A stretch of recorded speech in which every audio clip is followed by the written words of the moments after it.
नमस्कार, स्वागत है आपका हमारे आचार्य यागेंद्र मिश्रा चैनल पर।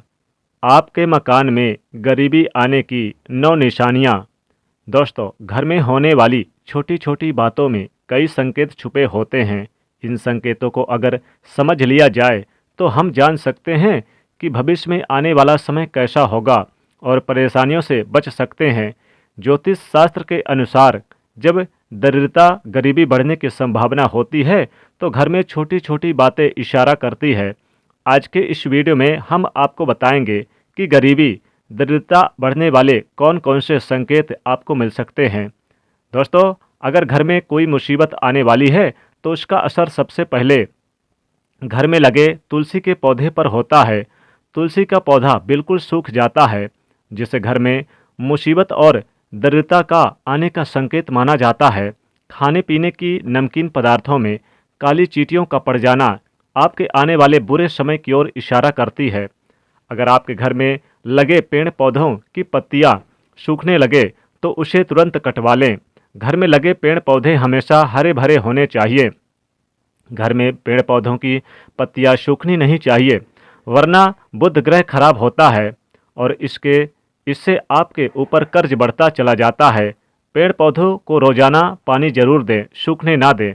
घर में झाड़ू लक्ष्मी जी का सूचक है, क्योंकि वो दरिद्रता गरीबी को घर से बाहर निकालता है। इससे घर में सुख समृद्धि और धन दौलत आती है। झाड़ू के ऊपर पाँव नहीं रखना चाहिए, फेंकना नहीं चाहिए, लांघना नहीं चाहिए। इससे माता लक्ष्मी जी का निरादर होता है। घर का कोई छोटा बच्चा अचानक घर में झाड़ू लगाने लगे तो उसे घर में किसी अनचाहे मेहमान के आने का संकेत समझना चाहिए। सूर्यास्त के बाद घर में झाड़ू नहीं लगाना चाहिए। ये दरिद्रता गरीबी आने का सूचक है, क्योंकि ये व्यक्ति दुर्भाग्य को आमंत्रित करता है। नाश्ता करने से पहले झाड़ू जरूर लगवा लें, यह शुभ रहता है। झाड़ू को उल्टा करके रखना अपशगुन माना जाता है। झाड़ू को हमेशा लिटा करके रखना चाहिए। झाड़ू को खड़ा करके रखने से घर में कलह क्लेश बढ़ते हैं और घर में दरिद्रता का और गरीबी का वास होता है। अंधेरा होने के बाद आप झाड़ू लगाने से बचें, इससे माता लक्ष्मी जी नाराज होती हैं। घर का कोई सदस्य बाहर जाए तो उसके जाने के बाद झाड़ू तुरंत नहीं लगाना चाहिए। कुछ देर के बाद आप झाड़ू लगाएं, वो भी माता लक्ष्मी जी से प्रार्थना करने के बाद। झाड़ू को आपको छुपा करके रखना चाहिए, किसी की नज़र इसमें नहीं पड़नी चाहिए। जिस प्रकार धन को छुपा कर रखा जाता है, उसी प्रकार झाड़ू को भी घर में आने वाले लोगों की नज़रों से आपको दूर रखना चाहिए। वास्तुशास्त्र के अनुसार जो लोग झाड़ू के लिए एक स्थान बनाने की बजाय कहीं पर भी झाड़ू ऐसे ही रख देते हैं, उनके घर में आर्थिक तंगी का सामना उन्हें करना पड़ता है। आर्थिक तंगी के साथ साथ गरीबी का भी सामना करना पड़ता है। इससे खर्च बढ़ता है, आमदनी कम होती है, आर्थिक परेशानियों का सामना करना पड़ सकता है।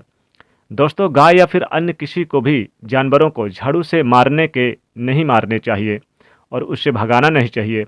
इससे माता लक्ष्मी जी आप घर से नाराज होकर रुष्ट होकर चली जाती हैं और ये भी एक गरीबी आने का सूचक है। ये निशानियां हैं। जिन घरों में दूध उबलकर गिरता है, वहां पर अचानक पैसों का खर्च बढ़ जाता है। घर के लोग बीमार रहने लगते हैं और घरेलू जीवन में दूरियां आने की संभावना बढ़ जाती है। इसलिए अगली बार आप जरूर इस बात का ध्यान दें। बहुत से लोगों का कहना है कि दूध उबलकर गिरना शुभ होता है, तो मैं उन्हें बता दूं कि रोज़ाना अगर आपकी ज़िंदगी में रोज़मर्रा अगर दूध उबलकर गिरता है तो फिर आपकी ज़िंदगी के लिए शुभ नहीं है।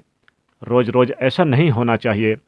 आपको इस बात का ख्याल रखना चाहिए, अगर आप किसी काम से घर से बाहर जाएं और वापस आते ही आपको दरवाजे पर सबसे पहले छिपकली के दर्शन हो जाएं, तो इसका मतलब है कि आपका बुरा समय बहुत ही जल्दी शुरू होने वाला है। ऐसे में आपको पहले ही संभल जाना चाहिए और बुरे वक्त में हिम्मत से काम लेने के लिए तैयार हो जाना चाहिए।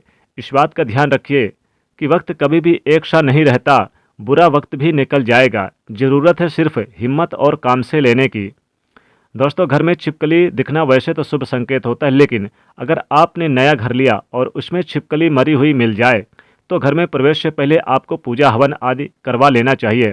अगर आप ऐसा नहीं करते तो उस घर में रहने वाले व्यक्ति की तरक्की नहीं हो पाती और बुरा समय हमेशा उस व्यक्ति पर हावी बना रहता है। अगर जाने अनजाने में छिपकली आपके शरीर पर, अंगों पर गिरती है तो ये आने वाले अशुभ संकेत का सूचना है, निशानियां हैं। जैसे अगर छिपकली आपके माथे पर गिरे तो आपके लिए खुशियों का संकेत लेकर आती है और जल्द ही आपको धन का लाभ होने वाला है। लेकिन वहीं अगर छिपकली आपके सिर पर या बालों पर गिरती है तो आप सावधान हो जाइए, क्योंकि इसका मतलब है कि आपके जीवन में भारी संकट आने वाला है या फिर आपके साथ कोई बुरी घटना होने वाली है। इसी तरह से आंख का फड़कना भी आपके आने वाले शुभ और अशुभ समय के बारे में संकेत देता है। महिलाओं के बाईं आंख फड़कना मतलब आपके जीवन में कुछ अच्छा होने वाला है, ये शुभ संकेत का इशारा करता है। तो वहीं अगर आंख चारों दिशाओं में फड़कती है तो इसका मतलब है कि आपके शादी के योग जल्द ही आने वाले हैं। महिलाओं की दाईं आंख फड़कने का मतलब अशुभ होना। दाईं आंख का फड़कना आपके जीवन में संकट आने का संकेत है। पुरुषों की बाईं आंख यानी कि लेफ्ट आंख फड़कने का मतलब होता है कि आपके जीवन में अब मेहनत और कष्टदायी समय नज़दीक आने वाला है। वहीं पुरुषों की दाईं आंख फड़कने का मतलब है कि आपके जीवन में कोई शुभ समाचार आने वाला है। इसी तरह कौवे से भी आपको आने वाले समय के बारे में संकेत मिलते हैं।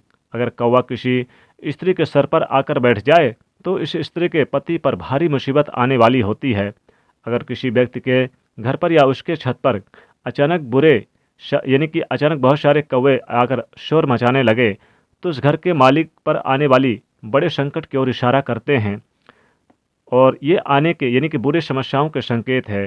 दोस्तों, घर में पड़े हुए कांच या फिर चीनी मिट्टी के बर्तन बाहर कर देना चाहिए और इन्हें यानी कि जो भी टूटे फूटे हों इन्हें बाहर कर दीजिएगा। मिट्टी के बर्तन हैं या जूते चप्पल हैं, इन सभी को घर से बाहर कर देना चाहिए। ये भी गरीबी आने के सूचक हैं। दोस्तों, घर में कभी भी कूड़ा कचरा नहीं लगाना चाहिए, खासकर ईशान कोण में यानी कि पूर्व और उत्तर के कोण में कूड़े कचरे ना लगाएं और माता लक्ष्मी जी की नित्य पूजा करें। अगर आप अपने घर से गरीबी को दूर करना चाहते हैं तो निश्चित तौर पे अपने मुख्य द्वार पर आप जरूर थोड़ा सा जल सुबह सुबह जरूर छिड़कें, ये शुभ होता है। दोस्तों, अगर मान लीजिए आपके घर में कोई अचानक सुबह सुबह शोर मचाने लगे या फिर रोने लगे तो ये भी एक अशुभ यानी कि गरीबी आने का सूचक है, तो आपको इनसे भी बचना चाहिए। तो दोस्तों, ये फिर दरिद्रता की ओर इशारा करते हैं ये घटनाएं। तो दोस्तों, आज के लिए बस इतना ही। दोस्तों, अगर ये खास जानकारी आपको पसंद आई हो तो वीडियो को लाइक ज़रूर कर दीजिएगा, दोस्तों को भी शेयर कर दीजिएगा। पहली बार यदि आए हैं चैनल पर हमारे तो चैनल को सब्सक्राइब करके इस बेल आइकन को ज़रूर कर दीजिए, यानी बेल आइकन को दबा दीजिएगा और कमेंट में लिखेगा जय माँ लक्ष्मी।